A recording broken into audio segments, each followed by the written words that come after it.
Smollett's legal fate is in the hands of the jury tonight. Both sides delivered closing arguments Wednesday in the case of the actor accused of staging an attack on himself. Let's dig in a little deeper into the latest developments in the trial. Here to help us break down the closing arguments and whether Smollett could end up fighting perjury charges as well, criminal defense attorneys Molly Palmer and Brian Claypool. Welcome to you both.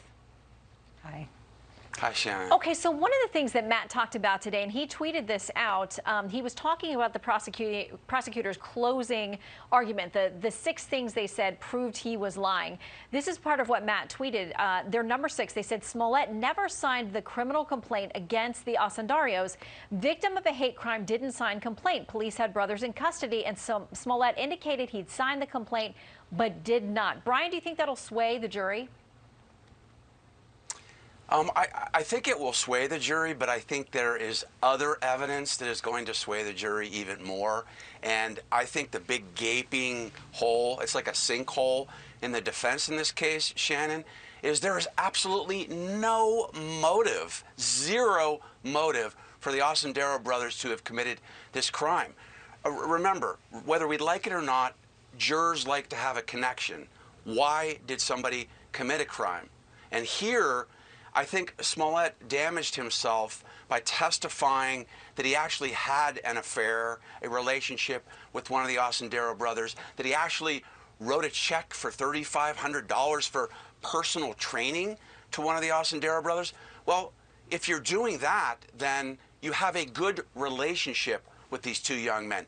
You're putting your training and your public or your health in their hands. So why in the world would they have any desire to want to harm you? And I think that is really, really going to be compelling with the jury to find to determine a guilty verdict. Yeah, Professor Jonathan Turley tweeted about that today. He said Smollett is not really trying to convince anyone he didn't stage the attack.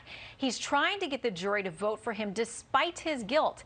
The question is whether jurors, like some journalists, will see the same beauty in Jussie Smollett's tall tale. Brian, will it work? Well, I think that's a good point. And in high-profile trials, Shannon, over the years, you rarely see the defendant taking the stand. But recently, what did we see? Kyle Rittenhouse take the stand. You saw in the Arbery trial, one of the McMichaels took the stand. And then here, you had Smollett take the stand. I do think that helped. I mean, he humanized himself. He literally got in front of the jury. And you made a good point earlier. Did he commit perjury? Gosh, he was on the stand. It didn't sound like he was committing perjury, right? Because he's a human being now, and he's talking about his life. I didn't stage this. You know, these guys were coming after me, and I'm a real human being. I mean, that can really resonate with a jury, and it depends on the lens through which these jurors are looking. I mean, again, this case is bigger than Smollett. It's about race relations. It's about MAGA. It's about Trump. So you've got to look at the political and cultural makeup of the jury, too. And that's really going to decide the case. Yeah, Molly and Brian, thanks for your expertise. Thanks. Thank you, Shannon. So the president